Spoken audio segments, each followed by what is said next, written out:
it's worth, she's not going to be able to hear you from that microphone. Where would you like to learn? So, Thank you. all right, good afternoon, ma'am. What's your name? Katryce Curd.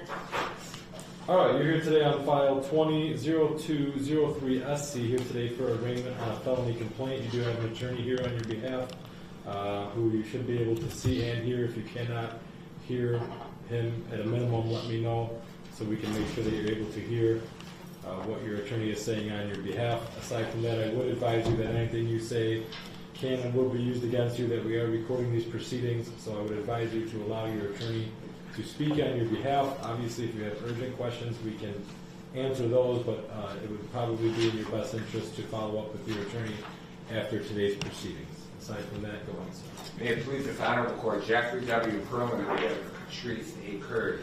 We're going to waive formal reading of the warrant and at this time stand mute to the charges. All right, so we'll waive formal reading. We'll set the matter for probable cause conference or preliminary exam within the statutory period.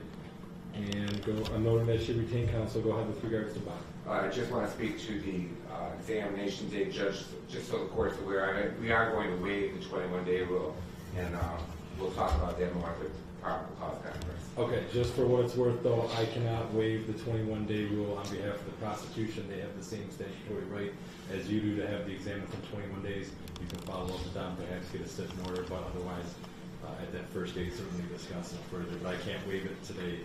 I understand. Okay? Go ahead with regards. Thank you. My client is 27 years old with no prior criminal history whatsoever. She has a 7-year-old daughter, and she not only works full time and has been working since she graduated from Kaplan School, where she gained a skill in pharmaceutical technician.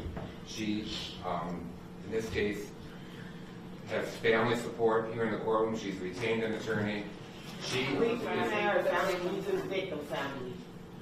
I'm sorry, Judge. Her family is here in that row of the courtroom. She has also, they have retained me. She stayed in the home where the alleged event occurred, and she is the one who called the police, the ambulance, and waited for them to arrive instead of running or fleeing or thinking she did anything inappropriate. And this comes from a violent engagement between her and her boyfriend of 10 years, who is also the father of the child that they share. Just because she has no prior record and everything that I've already said, she has a skill, she works full time and has a lot of family support. I'm asking the court to consider a bond that the family can make, along with a tether. I don't believe she's a threat at all to the community, and because she's retained an attorney, of course she's going to show up at every court appearance. All right.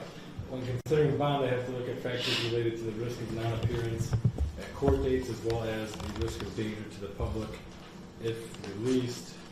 In doing so, I can look at many different factors related to those two prongs, including the nature of the offense, the likelihood of conviction, the prior record, ties to the community, history of substance abuse, mental health, drug abuse, anything of that nature, length at residence, employment history, many of the same arguments that you made.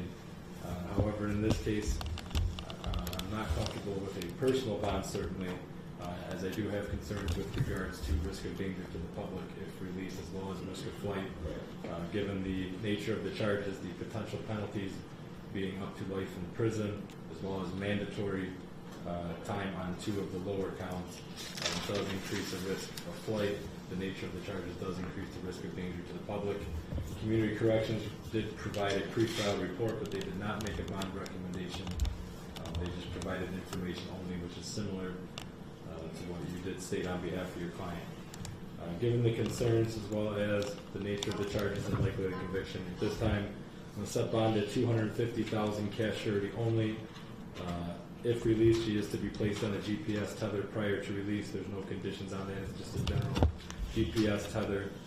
And you can certainly address bond with Judge Lucido at the next court date. Thank you, Judge. Just one another addition. My client's family has already received threats. We're not sure who they come from. I'm assuming it's someone related or connected to the alleged victim in this case, and I'm asking the court if they could state on the record that there should be no threats, and there will be no contact with my family. I mean, at the end of the day, the only person who I can control as a bond condition as your client. Certainly, if there are any issues outside from that, you can certainly contact police. The family can contact police who can investigate. And if there things would be appropriate, such as charges based on any activity that would have to be investigated by a police department and authorized by a prosecutor. I don't have any way to tell anyone other than your Just wanted to make a record and Fair we'll enough. take that. Fair enough. Thank you very much, Your Honor. Yep. Thank you.